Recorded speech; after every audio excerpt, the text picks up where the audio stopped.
Hello friends, આપણા બધાના ઘરમાં આવા કાર્ડબોર્ડ બોક્સ જરૂર હોય છે જેમાં આપણે કોઈકને કોઈક સામાન મૂકીને રાખતા હોઈએ છીએ.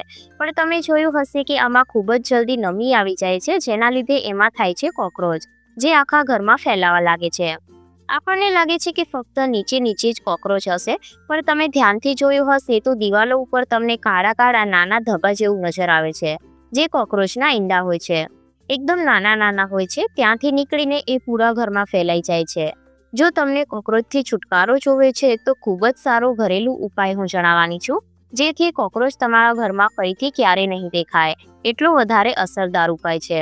ઘરની જ વસ્તુઓનો ઉપયોગ કરીને કેવી રીતે તમે કોકરોચ ભગાવી શકો એ જોવું ખૂબ જ જરૂરી છે. તમે જોયું હશે કે આપણે ઘણા બધા કેમિકલ યુઝ કરીએ તો પણ કોકરોચ ફરીથી ઘરમાં આવી જાય છે. તો આ એવી રીત છે જેનાથી કોકરોચ ફરીથી તમારા ઘરમાં ક્યારે નહીં આવે. પણ અહીંયા તમારે બે વાતોનું ધ્યાન રાખવું પડશે. બધી માહિતી હું તમને વિડીયોના એન્ડમાં આપતી જઈશ, તો વિડીયોને એન્ડ સુધી જરૂર જુઓ અને પસંદ આવે તો ફ્રેન્ડ સાથે શેર કરવાનું ભૂલશો નહીં. તો અહીંયા આપણને જોઈશે ડુંગળી, જે બધાના ઘરમાં અવેલેબલ હોય છે. આનો ઉપરનો જે હિસ્સો છે એ કાઢી નાખવાનો છે. તો અહીંયા મેં નાની જ ડુંગળી લીધી છે. અને એક બીજી વાત કે જે આપણે બનાવી રહ્યા છીએ એ તમે મહિનાઓ સુધી ચલાવી શકો છો.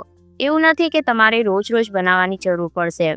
આને કેવી રીતે યુઝ કરવાનું છે, કેવી રીતે રાખવાનું છે, એ બધી ડિટેલ હું તમને વિડીયોમાં આપતી રહીશ.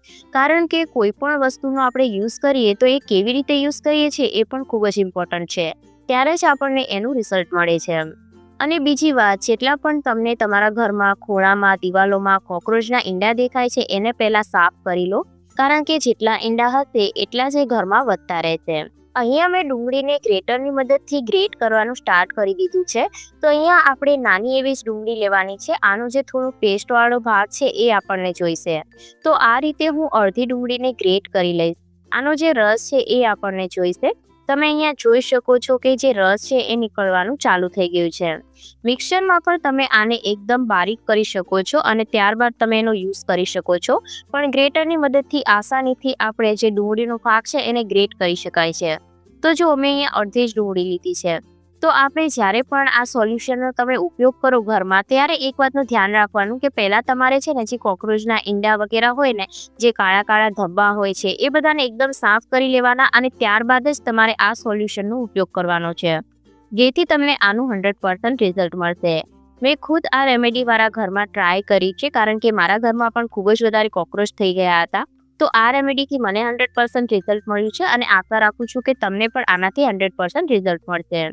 તો જો અમે આ રીતે ડુંગળીને ગ્રેટ કરી લીધી છે. ત્યારબાદ આપણે એક વાટકીની અંદર આ જે ડુંગળીનો પેસ્ટવાળો ભાગ છે એને લઈ લેવાનો છે. ત્યારબાદ હવે આપણે આની અંદર મિક્સ કરવાની છે એક બીજી વસ્તુ, જે દરેકના ઘરમાં ઇઝીલી મળી જાય છે. તો અહીંયા આપણે મિક્સ કરવાના છે બેકિંગ સોડા, એટલે કે ખાવાના સોડા. તો અહીંયા આપણે અડધી ચમચી જેટલા જ બેકિંગ સોડા ઉમેરવાના છે. અને જો તમારી પાસે બેકિંગ સોડા ના હોય તો એની જગ્યા પર તમે અહીંયા કને ઈનો હોય તો ઈનોનો ઉપયોગ પણ કરી શકો છો. હવે આ બંનેને આપણે એકદમ સારી રીતના મિક્સ કરી લેવાનું છે. જે ડુંગળી હોય એની તીખાશવાળી જે સ્મેલ હોય એ કોકરોચને બિલકુલ પણ પસંદ નથી આવતી. આની જે સ્મેલ હશે એનાથી કોકરોચ આપણા ઘરમાં ક્યારે નહીં આવે. ત્યારબાદ હવે આપણે એની અંદર ઉમેરવાનું છે લીંબુ. અડધું મેં લીંબુ લીધું છે અને અડધા લીંબુનો રસ આપણે આ રીતના નીચોવી દઈશું. તમે અહીંયા જોઈ શકો છો કે આ રીતના ઝાગ થવા લાગ્યા છે. આ બધાને આપણે સારી રીતના મિક્સ કરી લેવાનું છે અને ત્યારબાદ આની અંદર આપણે ઉમેરવાનું છે પાણી.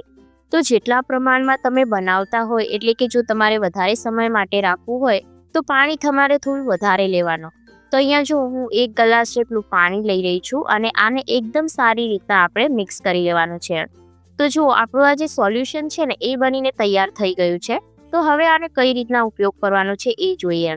તો સૌથી પહેલાં આને આપણે ગાળી લેવાનું છે. તો એક ગાળીની મદદથી હું આને ગ્લાસની અંદર ગાળી લઈશ આ રીતના, જેથી આપણને પાણીનો જે સ્પ્રે છે ને એ આપણને કરવામાં ઇઝી રહે. ત્યારબાદ હવે આપણે એક લેવાની છે સ્પ્રે બોટલ. તમારી પાસે આ રીતની કોઈ પણ સ્પ્રે બોટલ હોય એનો તમે ઉપયોગ કરી શકો છો. ત્યારબાદ આપણે જે આ લિક્વિડ છે ને એને આપણે આ સ્પ્રે બોટલની અંદર ભરી લેવાનું છે. આનાથી પહેલાં મેં તમારી સાથે ઉંદરને ભગાવવાના પણ ઘરેલું ઉપાય શેર કર્યા હતા, જે તમને લોકોને ખૂબ જ પસંદ આવ્યા હતા. અને એમાં ઘણા લોકોએ કોમેન્ટ કરી હતી કે કોકરોચને ભગાવવાનો ઘરેલું ઉપાય જણાવો. તો આ તમને લોકોને ખૂબ જ હેલ્પફુલ થશે. ત્યારબાદ અહીંયા મેં સ્પ્રે બોટલને બંધ કરી દીધી છે. હવે આનો આપણે ઉપયોગ કઈ રીતના કરવાનો છે, તો જે જગ્યા પર તમને કોકરોચ દેખાતા હોય ત્યાં તમારે આનો સ્પ્રે કરવાનો છે. તો દરરોજ તમારે આને છે ને રાતના સમયે સ્પ્રે કરવાનો છે. રાતના સમયે કોકરોચ છે સૌથી વધારે બહાર નીકળતા હોય છે. તો જ્યારે પણ તમને જ્યાં કોકરોચ દેખાતા હોય ત્યાં તમારે આનો સ્પ્રે કરી દેવાનો છે. તો જ્યાં સુધી કોકરોચ છે એ દેખાવાનું બંધ ના થઈ જાય ને ત્યાં સુધી તમારે આનો સ્પ્રે રોજ કરવાનો છે. ઘણી વખત એવું થાય કે આપણને ખબર ના હોય કે કઈ જગ્યા પર કોકરોચ છે, કારણ કે અમુક વખત કોકરોચ એવી જગ્યા પર છુપાયેલા હોય કે જ્યાં આપણને ખબર પણ ના હોય. તો તમારે શું કરવાનું છે કે રસોડાની, હોલની, નાઇટના સમયે બધી જ લાઇટો બંધ કરી દેવાની છે અને 10 થી 15 મિનિટ પછી તમારે લાઇટ જ્યારે તમે ઓન કરશો ને ત્યારે તમને આસાનીથી જેટલા પણ કોકરોચ હશે ને એ બધા જ જોવા મળશે. તો તમારે જ્યાં પણ તમને કોકરોચ જોવા મળે ને ત્યાં તમારે આનો સ્પ્રે કરવાનો છે. તો આ રીત છે ને 100% ઇફેક્ટિવ છે. એક વખત ટ્રાય કરીને જરૂરથી જોજો. અહીંયા તમે જોઈ શકો છો કે આ જે ડાઇનિંગ ટેબલ છે એની નીચેના ભાગમાં કોકરોચ છે એ ખૂબ જ વધારે છે. તો અહીંયા હું આને સ્પ્રે કરી રહી છું. જ્યારે આપણે આને સ્પ્રે કરીશું ને ત્યારે એ ત્યાંથી બહાર નીકળવા લાગશે. ખૂબ જ ઇફેક્ટિવ ઉપાય છે. એક વખત ટ્રાય કરીને જરૂરથી જોજો અને તમને કેવું રિઝલ્ટ મળ્યું એ કોમેન્ટ બોક્સમાં જરૂરથી જણાવજો. તો ફ્રેન્ડ્સ, આઈ હોપ કે આજનો વિડીયો તમને પસંદ આવ્યો હશે. પસંદ આવ્યો હોય તો ફ્રેન્ડ્સ સાથે શેર કરવાનું ભૂલતા નહીં અને ચેનલ પર જો તમે પહેલીવાર આવ્યા હોય તો ચેનલને જરૂરથી સબસ્ક્રાઇબ કરી દેજો.